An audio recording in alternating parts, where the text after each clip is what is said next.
Hey guys, welcome to episode number 2 of Ronnie from Big Brother 11 and Dion. We're watching my season finally. Yes. I can't. So we got the first episode out of the way, and now we've gone back and we've watched the next three episodes Mhm. of round one of season 11 of Big Brother. And Yes. I have to start off by asking, how are you feeling about watching all of this? Because you've experienced it firsthand, but you've never gone back and watched it. So what do you Um, think? I'm loving it. This is the first time that I'm seeing some things I didn't know this time. Hmm. Some questions answered. And this was the first time some things actually kind of made me roll my eyes and be upset.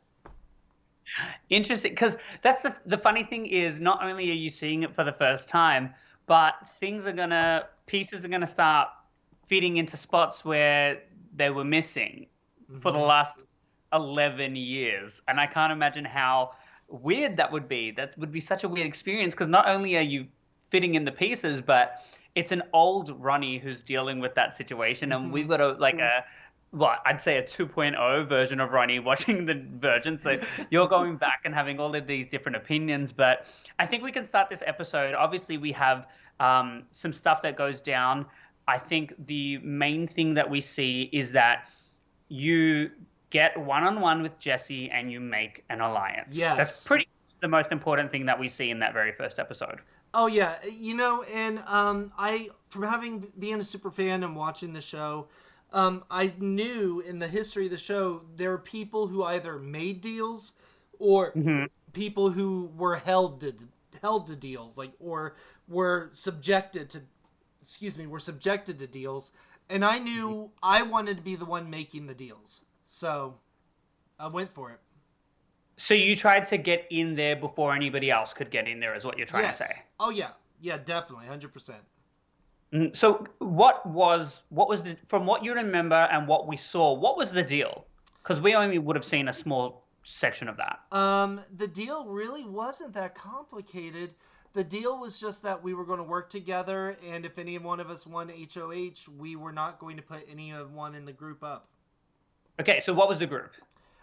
It was Jesse, Natalie, Shima, myself were the core four, and we brought Russell in as a fifth, but he wasn't really a part of it. Okay, so we know that Russell was working closely with Natalie and Jesse. Yes. So is that something that you knew at the time? So you kind of knew that you had to bring him in? Yes. Um, Oh yeah. and how did you feel about him being in there as an extra number for them, but not necessarily for you and Shima? Um, I was okay with it at the time because it was so early. I was like, I mean, what are you going to do?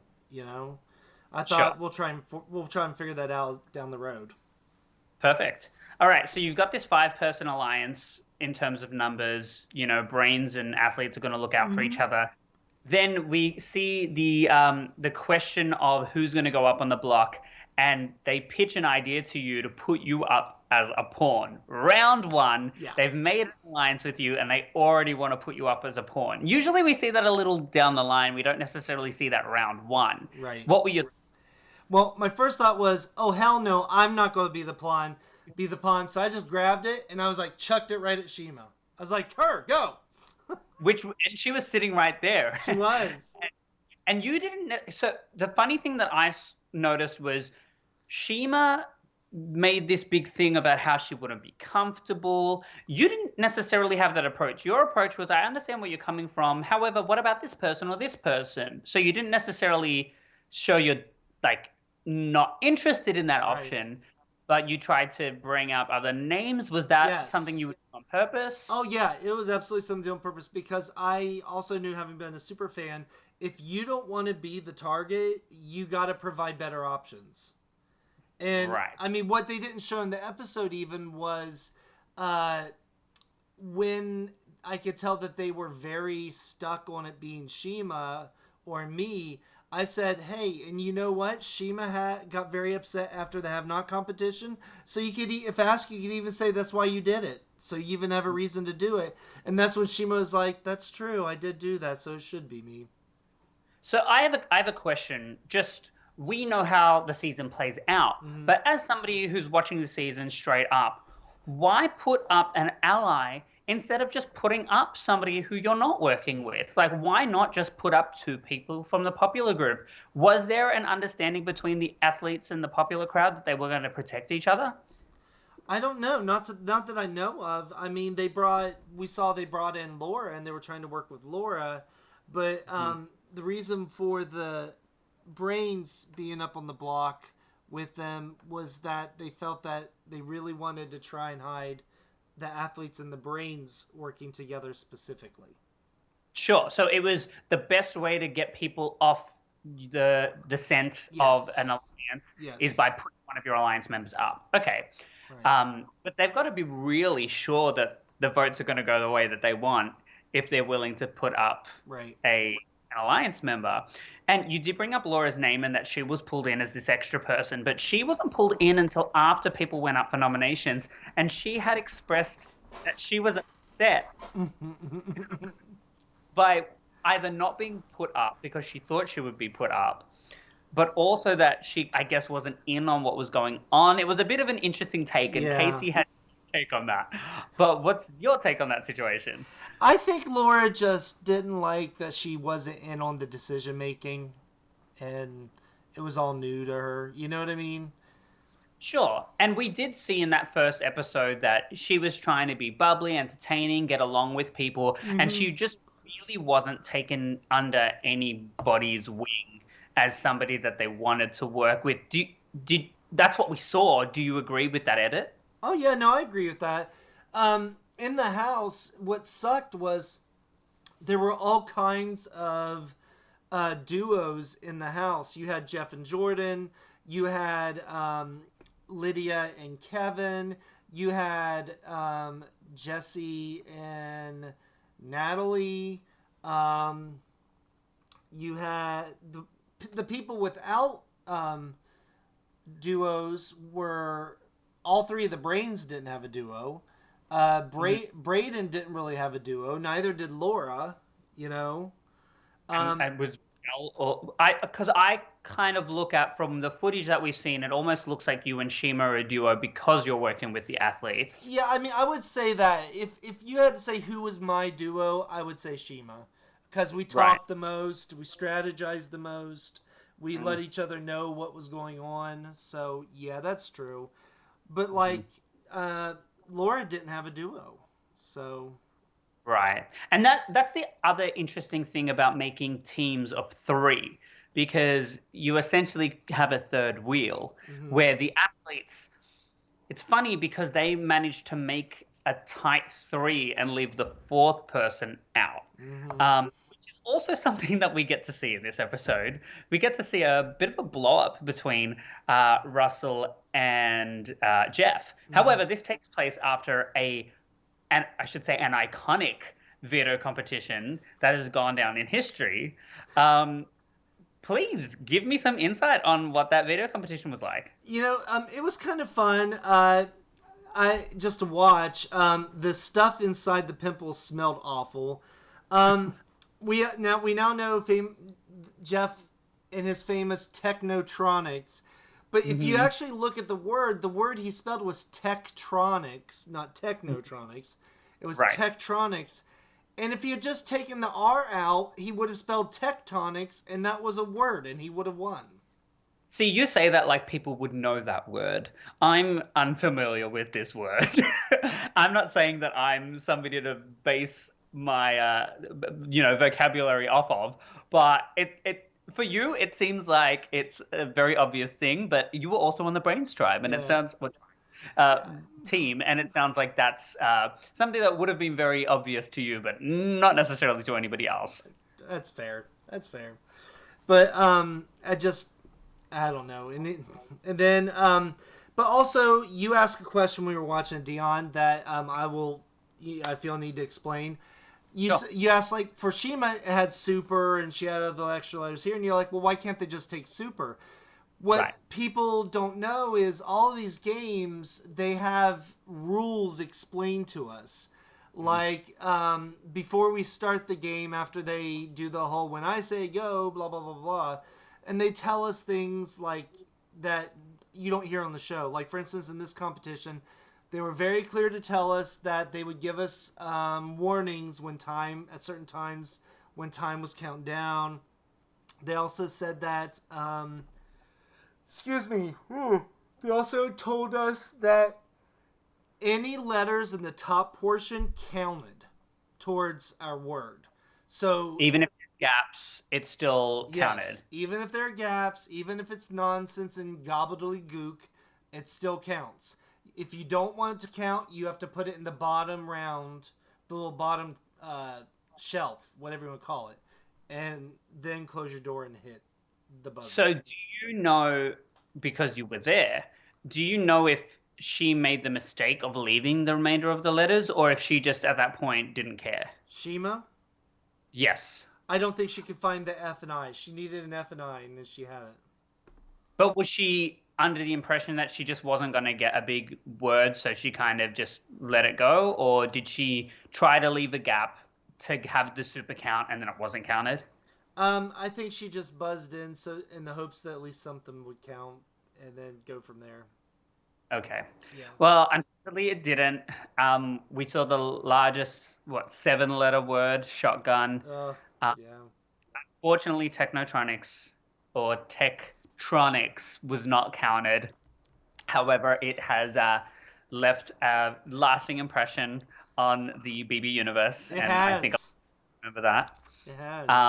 But I didn't realize that it was the very first veto competition of the season. Yes, and not only that, but it's the first time in Big Brother history that that veto competition showed up.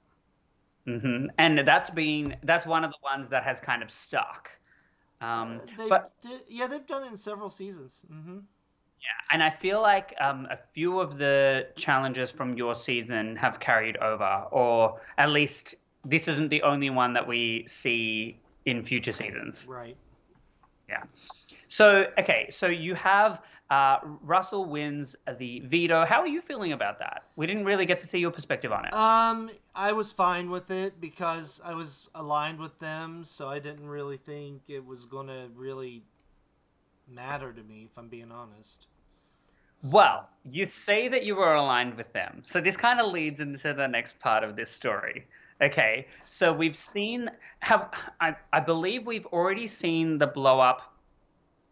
in Have the we seen the backyard, yes, Now, yes. did the blow up happen before or after you went to Jeff, Jordan, and Braden and let them know that Braden's name was coming up? Before that happened, like the day before. Okay. Yeah, So, sorry, clarify what came first? the fight in the backyard between Jeff and Russell. Okay, so Russell just wanted to kind of he saw that Jeffen wasn't really being part of the athletes, wanted to discredit him. In the process, he really just made himself look like a bit of a Yeah, bully. And Jeff ended up kind of looking like the guy who's defending himself to a bully. And we always love to see the underdog do well in that situation. right, Then I feel like we saw the real fight, which took place between Jeff and Natalie, right, when actually, rather than just calling somebody out on their ability to spell, right, it was actually calling somebody out on being part of an alliance and playing both sides of the house. right. Now, actually, I will tell you though, I remember uh, sitting there, and when it was going on, I thought, "Is this real? Is this real?" And then dawned on me, I was like, "It's real! Oh my god, it's the first fight!" I was like, "Ah!" I was so excited. And you actually got to sit there and just witness it, the tennis match back and Yep, I forth. was just eating my slop and pickles, going, okay. Did you know what was happening? Like, did you see where Russell was coming from, or did you just think it was a big, I like, I thought he was joking at first. I had no idea this was going to happen. I thought he was joking at first, and then I was like, "Oh, this is real." Okay, mhm. let's. I was like, "Oh, this is real." Party. Yeah. You were just like, let it happen. Let's watch it play out. But okay, yes, you were happy that was happening, but what was your thoughts? Were you like, this is a terrible move on your part, Russell? Or were you like, yes, Russell, go for it? Like, where did you stand on this? I just want to see what was going to happen because I was so into it because the super fan of me was going was squee I was squeeing so much from the super. I'm just being honest. The super fan was Sure. like, "It's my first Big Brother fight." So Yes. it didn't even like affect where you felt like this would either affect your alliance. You Right. weren't I bothered didn't by care. it. It Nope. was so early on that you just wanted to see a fight. Yes. Yes. It was so Oh cool. my god. Okay, so at what point after this fight did you think it was a good idea to go to Jeff and give him information about what the HOH Um. was considering doing? Well, the next day is when that happened. Russell came to me in the storage room and he told me that they're going to put Braden up. Hmm. And I waited until about an hour before the veto meeting. Okay, I So waited. what after you walked out? You didn't walk straight over to them No, no, I didn't because walk that's straight over. It looked like that. It did, but no, I waited till about an hour or so. I mean, it's been 11 years, so it's a little fuzzy, but I definitely remember waiting till it was much closer to the veto meeting because what wasn't shown on the show so far is I talked to everyone in the house. Um, Mhm. Jordan had told me I was safe. Jeff had told me I was safe. Laura did too. The only one who didn't tell me I was safe was Casey and Braden. They're the only two who never told me I was safe. Mhm. So I didn't talk to Braden, so I didn't want to tell to say Braden so much. But I wanted to try and give Jeff and Jordan a heads up, because since I had been trying to garner trust and good faith with them, I thought that would be a good way if I could tell them right before the veto meeting. But I didn't calculate it correctly, and it got around, and they intentionally delayed the veto meeting to let this craziness happen. I know they Wow. did. Oh, Okay, so my other question then is if you were okay, you went to Jeff and Jordan to try and win favor. mm-hmm. Is with the intention of eventually having an established alliance with them, or was it just in order to not be targeted by them? I was trying to garner faith with the other side of the house so I could split the diff and ride for at least 3 to 5 weeks. Okay, so you literally wanted to play the middle and Yes. just bounce back and forth. Yes, I wanted to be set up socially well so I could just throw HOH, throw HOH, throw HOH, throw HOH, and I was never going to be the one people wanted up. Okay, so at which is funny because we then go on to see that you win the very next HOH. So I don't know how Yes. that played into your plans. Um, but before we get too ahead of ourselves, we then see obviously Braden gets the information, he's going Mm-hmm. around, Russell pulls you aside, and we have this conversation that we see between you and Russell, and you you explained it to me, so I think that you should go ahead and explain it again. Full disclosure, from watching it on the show, I know it looks like I'm scared. I know it looks like I'm, terrified or whatever. However, what's actually going on is I knew Russell was on to me. I knew obviously I was the one that told. So, having gone through all my persuasive speaking training, what's going through my head at that moment is make eye contact. Don't close yourself off with body language. Do not blink. All these different things that are perceived as physiological signs of distrust, and you know what I mean, and Yeah. and perceived as something he's being dishonest. So what happened, and you pointed this out, Dion, and you're right. What happened was I was so all in on focusing, controlling my physical reaction at that moment that it made me look like I was hiding something and put off. I So feel like what I saw was the Ronnie was taken out of the equation. You all of a sudden became this shell of yourself, where in order to hide that something was going on, you mhm, took the truth out of it. right, Um, so in order to not show that you were lying, you just completely like you weren't even in that room anymore. so, hmm, so that can obviously look like a little bit sketchy. yeah, So and we saw a diary room entry from Russell saying that he thought that it was a little weird. He said that you were coming across as being scared. And Which I what think he's calling scared is what I'm saying is the I'm controlling my response. right. Which him not knowing that's what I was doing, I totally see how that looks like being scared. Totally. Well, I think my version of the interpretation of that is like if you come across a bear, people's like stand still, don't Right. move, don't make eye contact, and that usually is a response to fear. So I can see how that can be interpreted in a different way. Right. Um, And but he's a bear. something else to talk about there that's very important because we see that a lot as fans when we watch this show and we watch the feeds especially. There's this thing called confirmation bias, where when we want something to be true, we take signs and we go, oh yeah, that supports my side of things. Hmm. The fan base did not like me. The fan base wanted me to be scared. So every little thing that I gave them, which what I told you, that's why I was doing that. But to them, they're like, well, I want Ronnie to be scared, so that supports him being scared. Right. You see what I'm saying?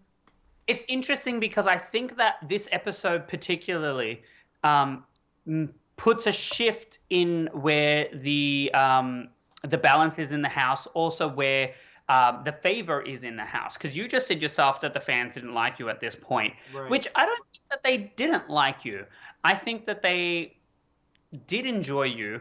Um, it was the people that you were aligning with that they didn't necessarily like. That's probably fair. It's probably fair. So, but what is interesting is obviously there's a lot that goes on in this episode, and this might be a good way to transition into that, which is that we see a blow up in the backyard when Brayden approaches Lydia and Kevin and pretty much just goes, I know you were in on it Right. because at the point, he's put up on the block. Right. Uh, and, there was I mean, there was a pretty jovial response to him being put up on the block because he took it very lightly. Right. Um, but this is the first time that we've seen him express any distaste towards what's going on in the Right. house.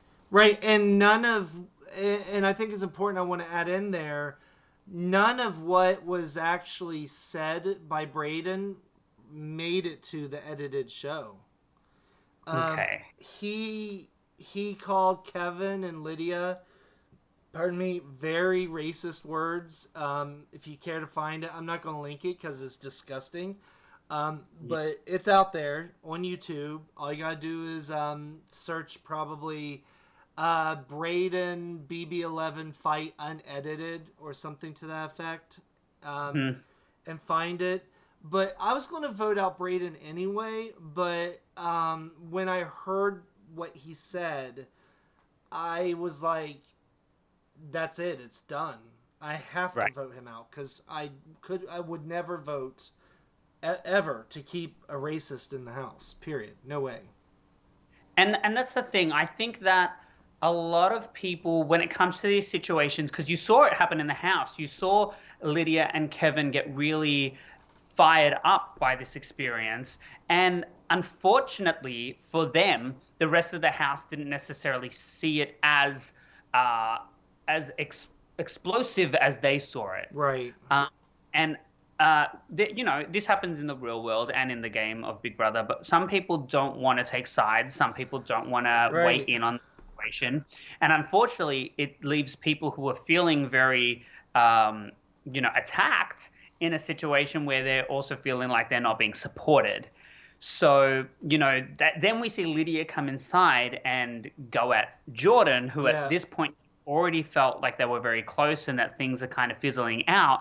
And now that somebody who Jordan is close to is coming after Lydia, it's the first time that we're seeing people in the house taking sides where it's really at the expense of another person. Whether Right. it's racially driven, whether it's bullying, whether it's any factor, people are starting to take sides. But we don't necessarily see your stance on this situation because you're not involved in this fight. You're not Right. a part of that, and you weren't dragged into it. Yeah. I told you all those fights. we heard several times on these episodes. Jordan mainly is the one that said it, saying someone is starting fights and making everyone hate each other, and I'm in my head going, "It's me, it's me." There's that Wicked reference for all theater people out there. In the Big Brother house. We love it. But I mean, so it's working, but at any point do you start to feel guilty that what you've started in terms of strategy is starting to affect people on a real world level? Not at this point. There was a point, and it happened next week, but Okay. not at this We'll save point. that for next week then. Huh? I said we'll save that for next week then. Yes. Yes. But seeing Lydia and Kevin's stance on this, I mean, we see later on in the episode, Casey votes for Shima and he says her melodramatic whatever. Yeah. Was it just being taken as like melodramatic? Because, Shima inserts herself into this situation when she has her speech before the eviction. Um, but, at that point, we haven't really seen her take a stance on it either. But, Right.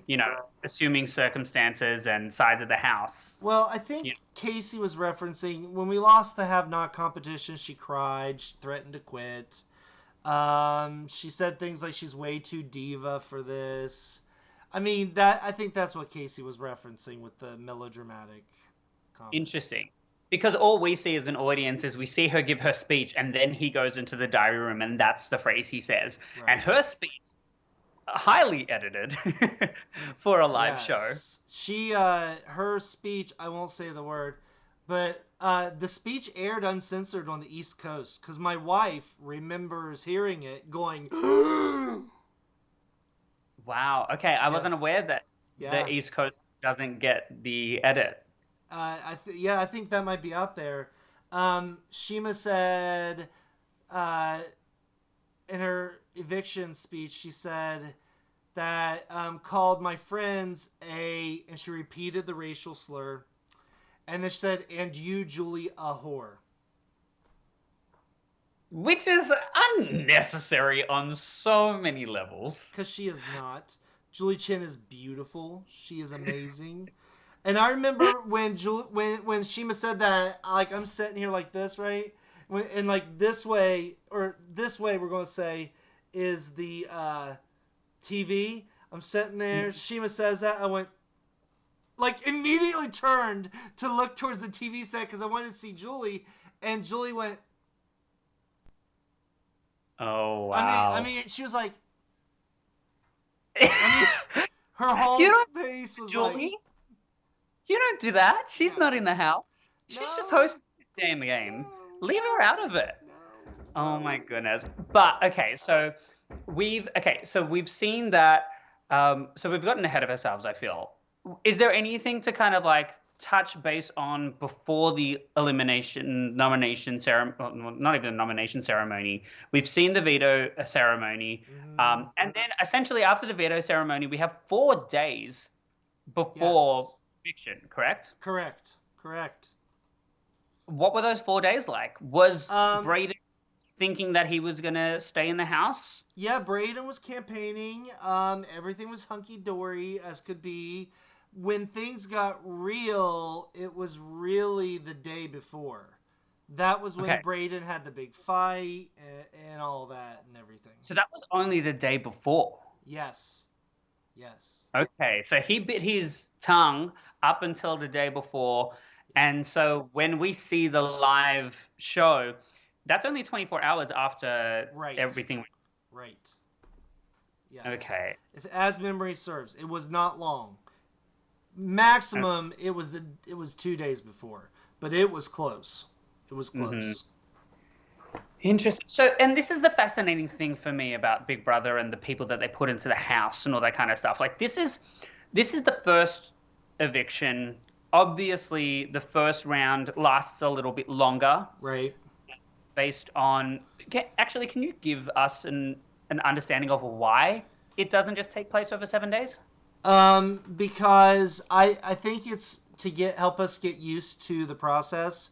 Because like we move in, There's like actually 3 days before the first nomination ceremony. Mm. So Oh, don't and usually it would happen straight away. right. But so there's like 3 or 4 days before the first nomination ceremony, and then we had the have not competition. Or I'm getting that out of order. Have not competition. I want to say have not competition was on day 3. Noms were day 5. Okay. Well, Yeah. speaking of, we haven't even brought up the have not competition. This is one of my favorite have not competitions because I just think it's so cool to look at. But Oh, I also covered in whatever it was that you guys were getting covered in. it was amazing to play. I had fun, even though we sucked. Oh God, we were terrible. But it was fun. I loved it. It was so much fun. I still have my clothes from the competition stained with that rave juice or whatever it's called. Okay, so it was fun, but did you have this is the first challenge you competed in as a team other Yes. than singing, but like you actually had to work with one another. And it didn't go well. Okay, so did you leave this challenge feeling a certain way about your teammates? Uh, um, for me, I didn't leave the challenge thinking they sucked like their terrible teammates. I honestly left the challenge thinking, I think we need to reapproach how we talk to each other because this isn't working. Right. Would this have played into why, when it came to picking the players for the veto competition, Shima skips the opportunity to choose either you or Michelle and chooses Natalie, which Maybe. we, as an audience, is part of her alliance. But for the rest of the people in the house, Michelle included, and Right. Michelle has a diary room entry where she's like, "Why didn't she pick myself or Ronnie? It makes no sense."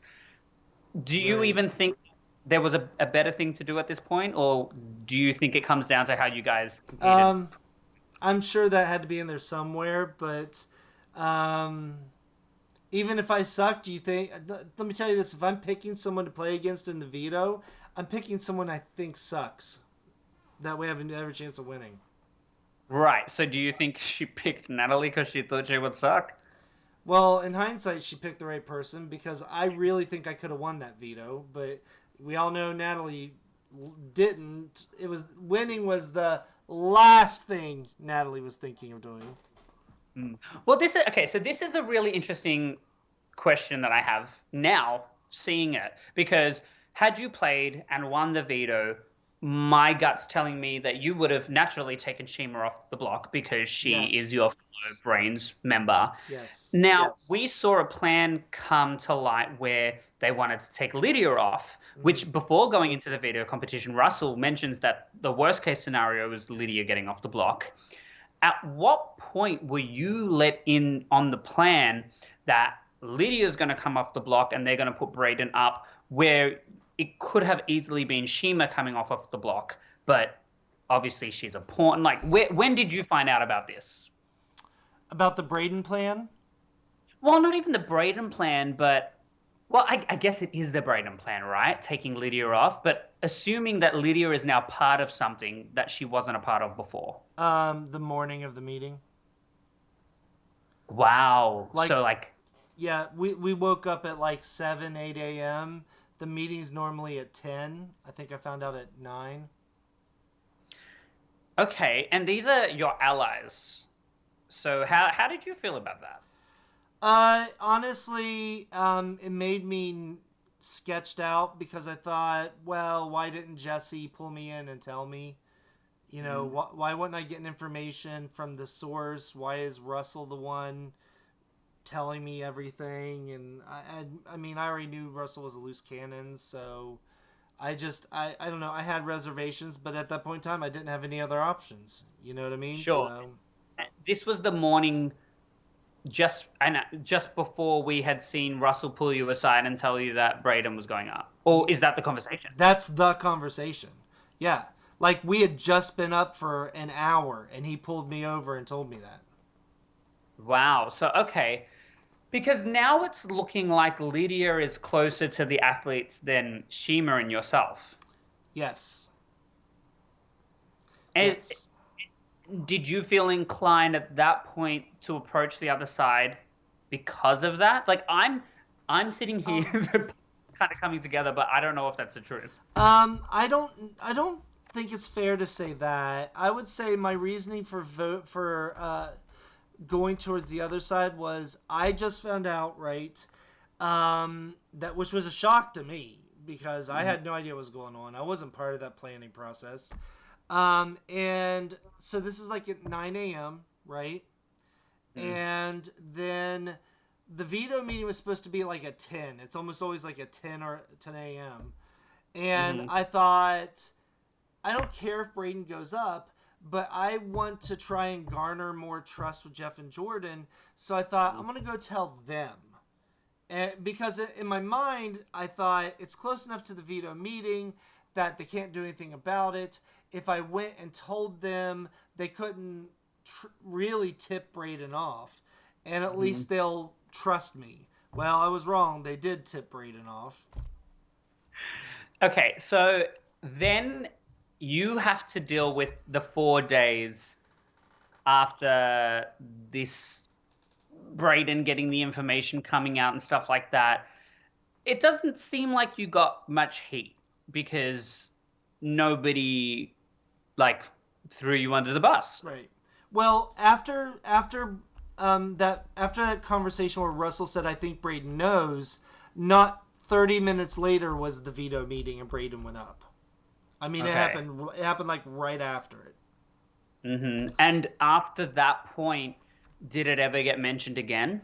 No, because Russell told I never brought it up with Russell. Russell finally told me a couple days later that not to worry, not to, because I asked him. I said, "Do you ever figure out who told him?" He said, "Yeah." He says he figured it out, so don't worry about it. And I found out in this episode watching it. How about Braden telling Russell, "Oh yeah, I figured it out," and he could have totally rolled on me and didn't. So thanks for being a good guy, Braden. You kept me safe. But also in that conversation, we saw that Russell spilled the beans on Lydia, and Yes. and that's when Brayden had the fuel to go after her Yes. because she essentially went to the athletes and said, "Well, Jeff or Brayden," being very well aware that they can't go after Jeff because he's an Right. athlete. Exactly. So there's that, and I think when we were watching it, you mentioned that you hadn't seen that Lydia was the person that threw Yeah. Brayden under the bus, I so had you no didn't idea. even name came from. Yeah, I didn't. That's why, honestly, when Russell told me, "Oh, what do you think about putting Braden up?" I was like, I mean, what am I going to say? I'm in no position to make any type of deals, like, to whatever. So I said, "Sure, yeah, I'll vote him out," because I didn't want it to be me. But honestly, I thought, why Braden? I don't understand what's his crime. Right. And then obviously things escalated and it started to make a little Yes. more sense at that Yes. point to Right. get rid of him. But we have the live show. Braden, okay, I find this very fascinating. The very first eviction is a tie, which happens very rarely in Big Brother I history. think Because we might be the only one. right, I was gonna say maybe earlier on in the season, sometimes part of me is thinking that maybe season uh 20 with Tyler and Rockstar and all that. I feel like very early on in the season there was a split, but I think Caitlyn had the opportunity to tie it up or something, and she ended up joining the other side of the Mm, house. I don't know. That might be my memory's fuzzy okay. on that. However, with your season, it's the first vote. Mm, You are the person that not only gives the power to the not you're not giving the power to the other side, you're giving the power to the HOH. right. Who's on my side? Right. So you want HOH to get their way, but did people know after that vote that you were the person to? And when I say after that vote, I mean after the vote and before the HOH competition. I think there were conversations probably had, but I wasn't privy to them because Mm-hmm. I think they obviously suspected it was me. The only one I was a part of was Jordan came over to me. Jordan said, "What happened?" And I immediately said, pointed to Michelle Noonan. I said, "I think it was Michelle." So you were just ready to throw her under the bus. Yeah, You're a sneaky one, aren't you, Ronnie? yeah.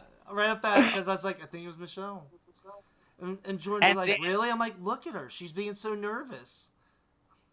well, then that fascinates me because then we see an HOH competition play out. And the two people in my mind that are up for question as to whether they were the extra vote end up being the final two people in that challenge. It's a true story. So you think that the other, I mean, the other side of the house is essentially the rest of the house, would play it a bit smarter and make sure that you guys got out early on. You'd However, they think. let two of you get to the end. Is that just, does that just come down to thinking that people are not going to be as good at the challenge? Or do you think that's people being more comfortable with certain people getting HOH? You don't have a take on that? I all I know is I did the T-Rex strategy in that competition. When it came time for someone to be eliminated, I just went. Look straight ahead and froze. Yep. I'm like they can't see me if I don't move. That's why I Wow. said just like a T-Rex. The vision is based off of movement. So I was just like, Well, hey, it worked it because did. this It did work. right, we know it. Okay, going into this challenge, was your intention to win the HOH challenge? Yes. It was. After you've Yes. said that you wanted to play the middle of the house, you didn't want to win HOH, you went in wanting to win the HOH. My hunger got to me. I was starving. I hated sleeping on that metal bed. I hated cold showers. I was But it done. wasn't guaranteed that you were going to be experiencing that. What do you mean? Well, just because you're not HOH doesn't mean that you're going to be a have not. Yeah, I wanted to make, but I knew if I was HOH, I wouldn't be. So I So you wanted to just make sure. question. Huh? You just wanted to make sure that the question didn't exist. Exactly. Exactly.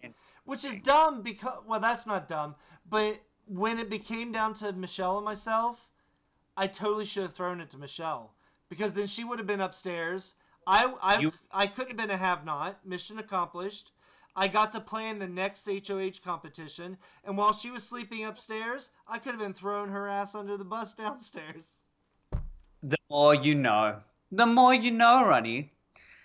But like you said, the hunger got the best of you. And It what I did. found really interesting is that people seemed genuinely happy that you won the They challenge. were. You won They were. HOH, which Bec- in my mind goes, uh-oh, because now we're gonna start drawing some lines, and people are not just they're just not yeah. gonna be happy about this. Yeah. They were all happy because, oh yeah, I had set myself up in good graces with all of them. They Mhm. all thought I was on their side. Oh gosh. So okay, at this point, you've just won HOH. Mm-hmm. Quickly take me through each player where you feel with them, just quickly. Uh, Noonan didn't matter because if she won, she couldn't nominate me. Same with Shima. Um, uh, Casey, I really didn't have a strong relationship with. Hmm. Jeff, I kind of iffy. Russell, loose cannon. Jesse, I trusted.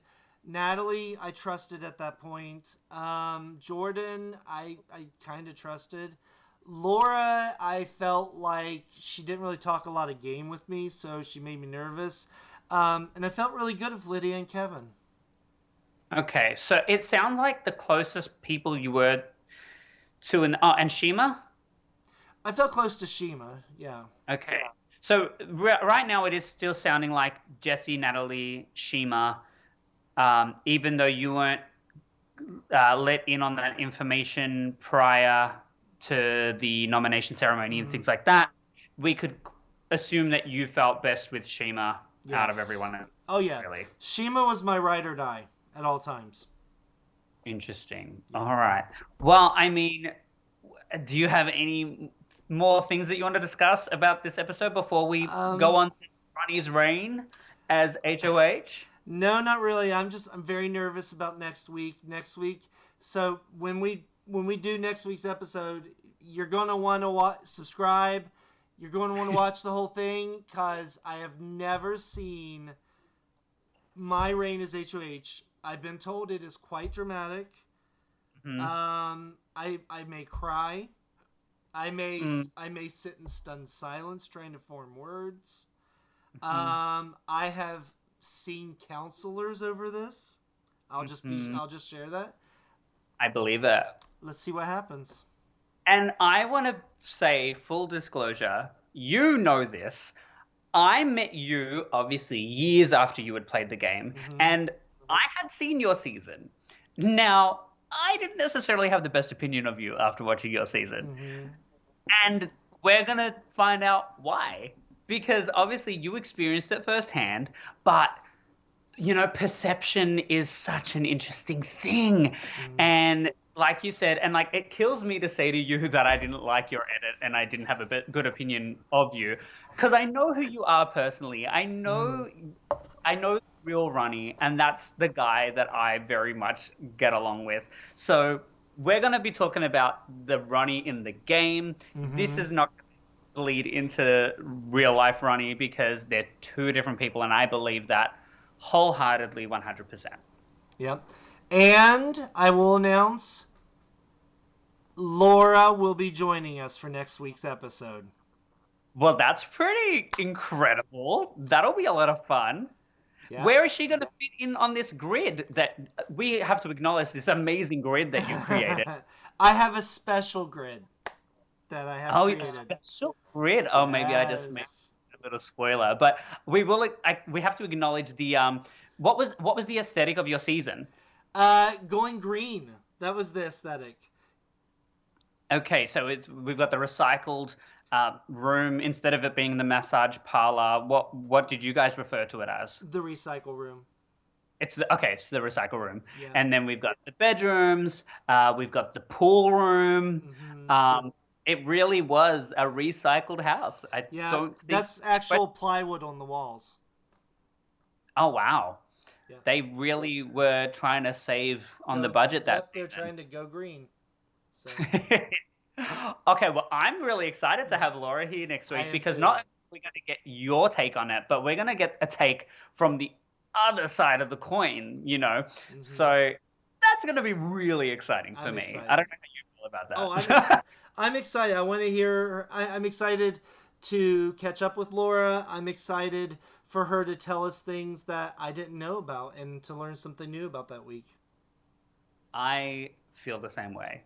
So, All right, I'll let you send us off. Thank you all right. again for having me for another one of these, Ronnie. Oh, no problem. Thanks for coming. And guys, please subscribe to the channel and hit that like button, and we'll see you next week. Bye, guys. Bye.